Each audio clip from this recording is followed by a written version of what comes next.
அடுத்ததாக ஒரு சில நாளுக்கு முன்னாடி கல்வியாளரும் அன்பு தோழருமான சிஎம்என் சலீம் அவர்கள் ஒரு பதிவு போட்டிருந்தாங்க. மதுரை மாவட்டத்து பக்கத்தில் இருக்கக்கூடிய களிமங்கலம் அப்படிங்கிற ஒரு கிராமம்.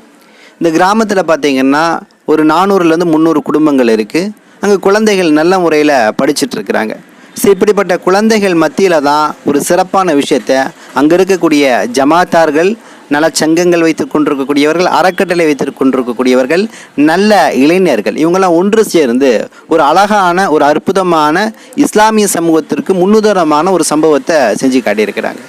என்னென்னா, அங்கே இருக்கக்கூடிய குழந்தைகள் எல்லாத்தையும் ஒன்றிணைத்து இவங்க எல்லாத்தையும் இஸ்ரோவுக்கு அழைச்சிட்டு போகணும் அப்படிங்கிற ஒரு எண்ணத்தை அவங்க மக்கள் மத்தியில் விதைக்கிறாங்க. இதற்காக பெற்றோர்கள் மத்தியில் பல்வேறு விதத்தில் அவங்களுடைய கருத்துக்களை கேட்குறாங்க.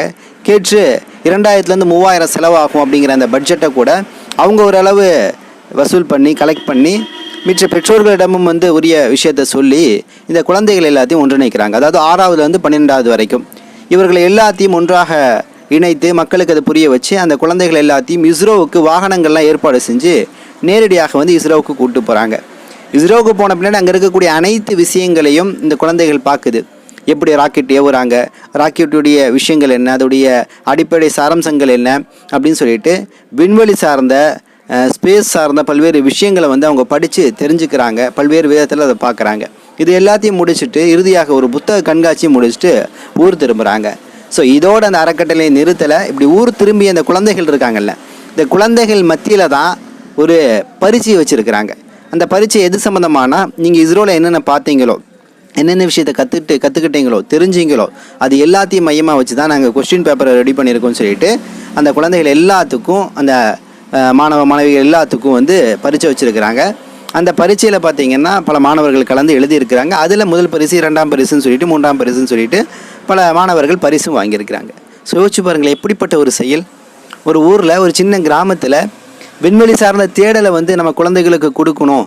அடுத்த தலைமுறை மறுபடியும் மூட்டை தூக்குற தொழிலையோ, மளிகை கடை தொழிலையோ, அல்லது பணம் கிடைக்குதுங்கிறதுக்காக சம்பாதிக்கிறவங்கிறதுக்காக எந்த தொழிலை வேணாலும் செஞ்சுட்டு போகக்கூடாது அப்படிங்கிற நிலைமை உருவாகக்கூடாதுங்கிறதுக்காக இந்த ஜமாத்தை சார்ந்தவர்கள் எவ்வளோ அற்புதமான வேலையை பார்த்துருக்காங்க அப்படிங்கிற விஷயத்தை கொஞ்சம் யோசிச்சு பாருங்கள். இந்த சம்பவம் எல்லாமே சிஎம்என் சலீம் அவங்க அங்கே அழைச்சிருக்கிறாங்க. கல்வி நிகழ்ச்சி மற்றும் பரிசளிப்பு விழா நிகழ்ச்சி. அங்கே போன பின்னால தான் இவருக்கே பெரிய ஷாக்காக இருக்குது. என்னடா இவ்வளோ பெரிய விஷயமா அப்படின்னு சொல்லிட்டு அதை தான் ஒரு சோஷியல் மீடியாவில் பதிவு போட்டிருந்தாரு. உள்ளளவு இதில் நம்ம பல விஷயங்களை கற்றுக்கக்கூடிய ஒரு நிலையில் இருக்கோம். இஸ்ரோவை பொறுத்த வரைக்கும் உங்களுக்கு தெரியும், 1961 இஸ்ரோ ஆரம்பித்தாங்க. இஸ்ரோவில் தான் ஏபிஜே அப்துல் கலாம் இந்த ராக்கெட் சம்பந்தமான திட்டங்களில் பெரிய பங்களிப்பை வகித்தாங்க. அப்போ ஒரு கிராமத்தில் இருக்கக்கூடிய குழந்தைகள் வெறும் புத்தகத்தில் ஏட்டளவில் மட்டும் அது இல்லாமல் தன் செயல்லையும் அது கொண்டு வரணும் அப்படிங்கிற அந்த நிலைப்பாட்டை இன்றைக்கி இருக்கக்கூடிய இளைஞர்கள், பல கல்வியை விரும்பக்கூடியவர்கள் என்ன பண்ணுறாங்க, நேரடியாக அழைச்சிட்டு போய் காட்டுறாங்க. இன்றைக்கி கூட பல்வேறு பள்ளிக்கூடங்களில் பார்த்திங்கன்னா, எங்கள் ஊரில் இருக்கக்கூடிய கீரனூரில் இருக்கக்கூடிய விஸ்டம் பப்ளிக் ஸ்கூல் கூட என்ன பண்ணிகிட்டு இருக்குன்னா, இந்த ப்ரீகேஜி ஸ்கூல் இருக்காங்கல்ல, இந்த பிரைமரி ஸ்கூலில் படிக்கக்கூடியவங்க, இந்த குழந்தைகள் என்ன பண்ணுறாங்கன்னா, போஸ்ட் ஆஃபீஸ் அப்படின்னு புத்தகத்தில் எழுதியிருக்கு அப்படின்னா போஸ்ட் ஆஃபீஸுக்கு நேரம் அழைச்சிட்டு போயிடுறாங்க. அங்கே கூட்டிகிட்டு போய் போஸ்ட் ஆஃபீஸில் என்னென்ன விஷயங்கள் நடக்குது, அங்கே என்னென்ன பண்ணுறாங்க அப்படிங்கிற விஷயங்களை நேரடியாகவே காட்டுறாங்க. இதே போல் காவல் நிலையமாகட்டும், தீயணைப்பு நிலையமாகட்டும் என்று பல விஷயத்தில் நேரடியாகவே இந்த பள்ளிக்கூடங்கள் கூட்டு போய் லைவாக காட்டுறாங்க. அப்போ நேரடியாக பார்ப்பதன் மூலம் அந்த தாக்கம் இருக்குல்ல, அது பெரிய தேடுதலை அவங்களுக்குள்ளே ஏற்படுத்தும், கேள்விகளை உருவாக்கும். இதை தாண்டி இப்போ என்னை பொறுத்த வரைக்கும்னா, என் குழந்தைய நான் பொங்கல் நிகழ்ச்சிக்கு கூட்டிகிட்டு போகிறேன், வெளியே பல்வேறு நிகழ்ச்சிகள் நடக்கிற இடத்துக்கு கூப்பிட்டு போகிறேன்னா நேரடியாக பார்க்கக்கூடிய சமயத்தில் அவர்கள் திரும்பி பல கேள்விகளை எழுப்புகிறாங்க. 2 தினங்களாக என் பெண் குழந்தை அல்மாஸ் பழனி பாபாவை குறித்து கேள்வி எழுப்புறாங்க. ஏன் பழனி பாபாவை குறித்து அதிகமாக பேசணும், அந்த நிகழ்ச்சியில் கலந்துக்கிறோம்.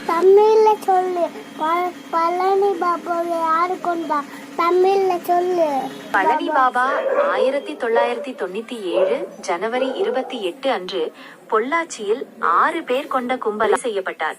இதுதான் அவர் மரணமடைந்த நிகழ்வு. அழைச்சிட்டு போகிறோம் சின்ன குழந்தையா இருந்தாலும். அப்போ பழனி பாபா ஏன் கொண்டாருங்கிற அந்த கேள்வியை கூட என் பெண்மணி 4 வயசு தான் ஆச்சு, கேள்விகள் எழுப்புறாங்க. அப்போ நேரடியாக ஒரு விஷயத்தை பார்க்கும்பொழுது அந்த குழந்தைகளுடைய உள்ளத்தில் கேள்விகள் பிறக்கிறது, தேடல்கள் பிறக்கிறது.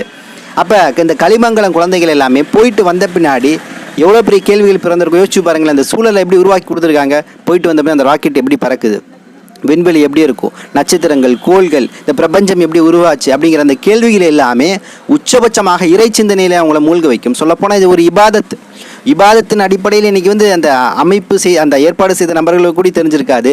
நுணுக்கமாக நம்ம பார்த்தோம்னா அந்த குழந்தைகள் மனசில் அந்த கேள்வியுடைய உச்சபட்சத்தில் இபாதத் பிறக்கும். இந்த ராக்கெட் ஏவுது, இது எப்படி விண்ணுக்கு போகுது, இப்போ விண்வெளியில் என்னென்னங்கள் இருக்குது, என்னென்ன ஆராய்ச்சிகள் அங்கே செய்யப்படுகிறது, அவ்வளோ பெரிய பிரபஞ்சத்தை யார் படைச்சா அப்படிங்கிற அந்த கேள்விகள் தொடர்ந்து இறுதியாக இறை சிந்தனையில் அந்த குழந்தை வந்து மூழ்கக்கூடிய வாய்ப்பு இருக்குது. அதனால தான் நம்ம சொல்கிறோம், உலக கல்வி வேறு மார்க்க கல்வி வேறு என்று பிரித்து நம்ம பார்க்கக்கூடாது. ஆனால் பொதுவாக கல்விகள் இரண்டாக பார்க்கப்படுகிறது.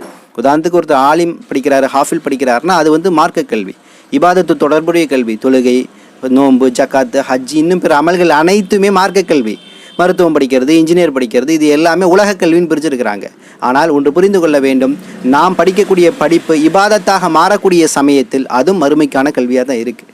அடிப்படையில் மார்க்க கல்வியோடு அந்த மார்க்க ஒழுக்க விளிம்புகளோடு நாம் ஒரு துறையை செலக்ட் பண்ணக்கூடிய சமயத்தில் அது மறுமைக்கான வெற்றியும் நன்மையாக மாறும்.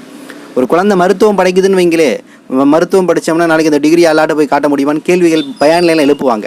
இங்கே நான் வாங்குற மருத்துவ டிகிரி, இன்ஜினியர் டிகிரி, வக்கீல் டிகிரி, இதே அல்லாட்ட கொண்டு போய் காட்ட முடியும் அப்படின்னு பல நபர்கள் பயானில் கேள்வி எழுப்புவாங்க. கொஞ்சம் யோசிச்சு பாருங்களே, இதை நீங்கள் இபாதத் அடிப்படையில் செஞ்சுருந்தீங்கன்னா இந்த டிகிரிகள் இருக்குல்ல, இந்த டிகிரிகள் இதன் மூலம் நீங்கள் செய்த பணிகள் நாளைக்கு மறுமையில் இரட்டிப்பான நன்மை கிடைக்கும்ல. இப்போ அல்லாட்ட நான் மருத்துவம் படிச்சிருக்கேன் டிகிரியை காட்டும் போது அதை வச்சு நீ என்ன செஞ்ச, மக்களுக்கு சேவை செஞ்சியா, உரிய நேரத்தில் உயிரை பாதுகாத்தையா, மருத்துவம் கொடுத்தையா அப்படிங்கிற பல்வேறு இபாதத் அடிப்படையான கேள்விகள் எழக்கூடிய சமயத்தில் அவன் அது செஞ்சிருந்தால் அது நன்மையாக மாறும். அப்போ ஃபர்ல் ஐன் ஃபர்ல் கிஃபாயான்னு 2 விஷயம் இருக்குது இஸ்லாத்தில், தெரியும் உங்களுக்கு. ஃபர்ல் ஐன் அப்படின்வாங்க. ஃபர்ல் ஐன் அப்படின்னா என்னென்னா ஒட்டுமொத்த ஜமாத்தும் ஒட்டுமொத்த முஸ்லீம்களும் செய்யக்கூடிய கடமைகளை சொல்லுவாங்க. அதாவது 5 நேர தொழுகை ஒவ்வொரு நபர்களுக்கு கட்டாயம், நோன்பு கட்டாயம், நோன்பு சில நபர்களுக்கு விதிவிலக்கு, இது மாதிரி. அப்போ ஒட்டுமொத்த இஸ்லாமிய சமூகம் செய்யக்கூடிய ஒரு கடமைன்னு இருக்குது. ஒட்டுமொத்த சமுதாயத்தின் சார்பாக ஒரு நபர் அல்லது 2 நபர் செஞ்சால் போதுங்கிற நிலைமை இருக்குது. அதாவது ஜனாசா தொழுகை ஒட்டுமொத்த ஊரில் இருக்க எல்லா நபர்களும் வந்து தொழுகணும்னு இல்லை, தொழுதான் நன்மை. ஆனால் ஒரு சில நபர்கள் கண்டிப்பாக நிறைவேற்றணும். ஈத்திகாஃபை பொறுத்த வரைக்கும் ரம்லான் காலங்களில் ஒட்டுமொத்த நபர்களும் வந்து ஈத்திகாஃபில் இருக்கணுமா அப்படின்னு கேட்டால் கிடையாது. ஒரு சில நபர்கள் கண்டிப்பாக இருக்கணும். அது மாதிரி ஒட்டுமொத்த சமூகத்தின் சார்பாக சில விஷயங்களை செய்யணும். அதை தான் ஃபர்ல் ஐன் ஃபர்ல் கிஃபாயான்னு 2ஆக பிரிப்பாங்க. அப்படி ஒட்டுமொத்த சமூகத்தில் இருக்கிற முஸ்லீம் சமூகத்தில் இருக்கிற எல்லா நபர்களும் மருத்துவர் ஆகணுமான்னு கேட்டால் கிடையாது. ஆனால் அந்த மக்களுடைய விகிதாச்சாரத்தின் அடிப்படையில் சில நபர்கள் குறிப்பாக இந்த மருத்துவ சேவையை ஆற்ற வேண்டும், கல்வி சேவையை ஆற்ற வேண்டும், வழக்கறிஞராக ஆக வேண்டும், ஒரு IAS IPS ஆக வேண்டும், ஒரு சட்டமன்ற நாடாளுமன்ற உறுப்பினராக ஆக வேண்டும். அப்போ இதெல்லாம் என்னென்னா இபாதத் அடிப்படையில் நீங்கள் செய்தீர்கள் என்றால் நீங்கள் செய்யக்கூடிய அந்த பணி உங்களுக்கு அமலாக மாறும். அந்த அமல் நாளை மறுமையில் இரட்டிப்பாக நன்மை கிடைக்கும். இந்த உலக வாழ்க்கையில் வேணால் இது வந்து பொதுச்சேவைன்னு சொல்லலாம், மக்கள் நலன்னு சொல்லலாம், என்ன வார்த்தைகளை பொதுவாக பயன்படுத்தினாலும் உண்மையாக சொல்லணும்னா அது ஒரு இபாதத். அந்த இபாதத்திற்கு நாளைக்கு மறுமையில் கூலி உண்டு அப்படிங்கிறதா ஒரு முஸ்லீமுடைய பார்வையாக இருக்குது. அப்போ இந்த உலக கல்வி மார்க்க கல்வி அப்படின்னு பிரிக்காமல் மார்க்க கல்வியை கற்றுக்கொண்டு இந்த உலக கல்வியை அமலாக மாற்ற வேண்டும் என்ற அந்த நிலையை நோக்கி நம்ம கொண்டு போகணும். இப்போ இஸ்ரோலெல்லாம் பார்த்தீங்கன்னா அவ்வளவு அறிஞர்கள் தேவைப்படுறாங்க, ஆனால் முஸ்லீம்களுடைய பங்களிப்பு என்பது இஸ்ரோவில் கம்மி. அப்போ இந்த குழந்தைகள் இன்னைக்கு இந்த களிமங்கலத்துக்கு போயிட்டு வந்த குழந்தைகள் நாளைக்கு இன்ஷா அல்லாஹ் ஒரு நல்ல அறிவியல் அறிஞராக மாறலாம், நல்ல ஒரு விஞ்ஞானியாக மாறலாம் என்ற பல விஷயங்கள் வந்து அவங்களுக்குள்ள ஒரு தேடலை ஏற்படுத்தி இருக்கும். அப்போ இப்படிப்பட்ட வாய்ப்பை ஏற்படுத்தி கொடுத்த களிமங்கலம் ஜமாத்தார்களுக்கும் அந்த சங்கத்தில் செயல்படக்கூடியவர்களுக்கும் அந்த அறக்கட்டளையில் செயல்படக்கூடியவர்களுக்கும் மனமார்ந்த வாழ்த்துக்களும் பாராட்டுக்கும் அல்லாஹ் மென்மேலும் பரக்கத்தை கொடுக்கணும். இன்றைக்கி பார்த்தீங்கன்னா அம்மாபட்டினம் அந்த இஷ்யூ நீங்கள் கேள்விப்பட்டிருப்பீங்க. அதில் இருக்கக்கூடிய அடிப்படை பிரச்சனையை அந்த ஜமாத்தார்களுக்கு மார்க்கறிவு இல்லை, மார்க்கழிவும் இல்லை, கல்வி ஞானமும் இல்லை, மனிதாபிமானம் இல்லை, ஒரு மனிதனாக அவர்கள் நடக்கவில்லை.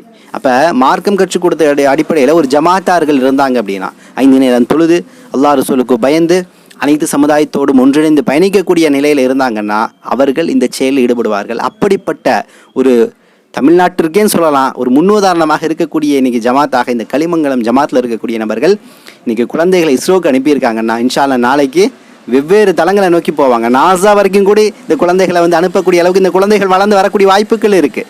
ஸோ இந்த அளவு தான் சம்பவங்கள் போயிட்டுருக்கு. பொதுவாக இந்த விண்வெளியில் ஒரு விஷயம் சொல்லணும்னு நினச்சேன். 9 கோள்கள் நம்ம சொல்லிட்டு இருந்தோம்ல, ஆனால் 8 கோள்கள் தான் இருக்குது. ஏன்னா 2006 ப்ளூட்டோங்கிறது ஒரு கோள் இல்லை, அது வந்து ஒரு குட்டை கோள் அப்படின்னு சொல்லிட்டாங்க. ஸோ அதனால் 8 கோள்கள் தான் இருக்குது. ஸோ இதை ஏன் நான் சொல்ல வந்தேன்னு கேட்டிங்கன்னா, இந்த கோள்கள் வந்து நான் வந்து இந்த எங்கே பார்த்தேன்னு கேட்டிங்கன்னா ஒரு 3 வருஷத்துக்கு முன்னாடி சென்னையில் வந்து பிர்லா கோளரங்கம் இருக்கும்ல, அங்கே நான் வந்து பார்த்தேன். அங்கே என் பாப்பாவுக்கு ஒரு 2 வயசு இருக்கும்போது நாங்கள் அழைச்சிட்டு போனேன். அப்போ அவளுக்கு பெரிய மெச்சூரன்சி இல்லை, எல்லாம் விளையாட்டு பொருளாக தான் பார்த்தா. இன்றைக்கி ஓரளவு அதை கேள்வி கேட்குறா, தெரிஞ்சுக்கிறா. ஸோ இந்த பிர்லா கோளரங்கம் இதுக்கு வந்து உங்கள் குழந்தைகளை அழைச்சிட்டு போங்க. சென்னையில் இருக்கக்கூடிய பிர்லா கோளரங்கத்தில் அவ்வளோ விஷயங்கள் இருக்குது, அறிவியல் விஷயங்கள் அனைத்துமே இருக்குது. அங்கே பார்த்தீங்கன்னா 360 டிகிரியில் ஒரு தியேட்டர் இருக்கும். அங்கே போய் நீங்கள் அமர்ந்தீங்கன்னு வச்சுக்கோங்களேன், ஸ்கை மாதிரி ஒரு சேஃபில் உலக பந்து போல் ஒரு சேஃபில் இருக்கும். அதில் நீங்கள் அப்படி சாய்மானமாக சேர் இருக்கும். உட்காந்து பார்த்தீங்கன்னா விண்மீன்கள், நட்சத்திரங்கள், மற்றும் அண்ட சராசரங்கள் என்று அந்த பல்வேறு இயக்கங்களை குறித்து காட்டுறாங்க. அவ்வளவு தத்ரூபமாக ஸ்பேஸ்லேயே பயணித்த மாதிரி ஒரு ஃபீல் கிடைக்கும். நான் என் மனைவியின் குழந்தையை கூப்பிட்டு போனேன். அந்த நான் போகக்கூடிய சமயத்தில் கடுமையான மழையாக இருந்துச்சு. ஸோ அந்த கிளைமேட் சூப்பராக இருந்துச்சு. உள்ளே நம்ம போனோம், அங்கே பல்வேறு பள்ளிக்கூடங்கள்லேருந்து பிள்ளைகளை அழைச்சிட்டு வந்துட்டே இருந்தாங்க. அப்போ உங்களது குழந்தைகளை நீங்கள் என்ன பண்ணுங்கள், இது போன்ற விஷயங்களில் கொண்டு போய் செலுத்துங்க, நேரடியாக காட்டுங்க. ஜமாத்தார்கள் பல்வேறு விஷயங்களை செய்கிறீங்க, பல்வேறு வீண்வரையும் கூட நம்ம செய்கிறோம், கந்தூரிகள் செய்கிறோம், உருசு செய்கிறோம், எவ்வளவோ செய்கிறோம். அது உங்களும் இருப்பாது. அது போன்ற விஷயங்களில் பணத்தை வீண்வரையை நீங்கள் செய்யாதீங்க. உண்மையாக இந்த கல்விக்கு நீங்கள் செலவு பண்ணீங்கன்னா நாளைக்கு சதகத்துல் ஜாரியா என்ற அடிப்படையில் மறுமையில் உங்களுக்கு கூலியாக கிடைக்கும்.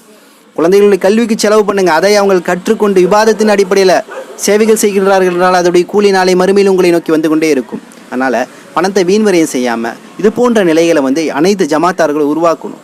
நல்ல ஒரு ஜமாத்தார்கள் குறைந்த குடும்பம் தான் இருக்காங்க, 300-400 குடும்பம் தான் இருக்காங்கன்னா அந்த குழந்தை 300-400 பேரை பக்குவப்படுத்தணும். பெண்கள், குழந்தைகள், முதியவர்கள் என்று அவங்கள ஒரு லிஸ்ட் அவுட் எடுத்து அவர்களுக்கு ஏற்ற தர்த்தீபை கொடுக்கணும், சேவையை வழங்கணும். இங்கே பிரச்சனை என்னென்னா வெறும் பிரச்சனையை மட்டும் நம்ம இங்கே பேசிகிட்டு இருக்கோம், இஷ்யூஸை மட்டுமே பேசி கொண்டிருக்கின்றோம். அதற்கான தீர்வு சொல்யூஷன் என்ன? அந்த சொல்யூஷனை தான் இன்னைக்கு இந்த களிமங்கத்தில் இருக்கக்கூடிய ஜமாத்தார்கள் கொடுத்துருக்குறாங்க. அல்ஹம்துலில்லாஹ், கேட்கவும் பார்க்கவும் அவ்வளோ சந்தோஷமாக இருக்குது. இந்த செய்தியை முழுமையாக நமக்கு கொடுத்தது யாருன்னா கல்வியாளர் சிஎம்என் சலீம் அவர்களாக இருக்காங்க. அவர்களுக்கும் வாழ்த்துக்களும் பாராட்டுகளும் துவாக்களும். தொடர்ந்து அவருடைய கல்வி சேவைகள் உலகம் முழுக்க சென்றடையணும் அப்படிங்கிறது எனது ஆசையாகவும் துவாவும் இருக்குது. ஸோ இன்னும் சில தகவல்களை திரட்டி கொண்டு இன்ஷா அல்லாஹ் விரைவில் உங்களை சந்திக்கின்றேன். நன்றி. அஸ்ஸலாமு அலைக்கும் வரஹ்மத்துல்லாஹி வபரகாத்துஹு.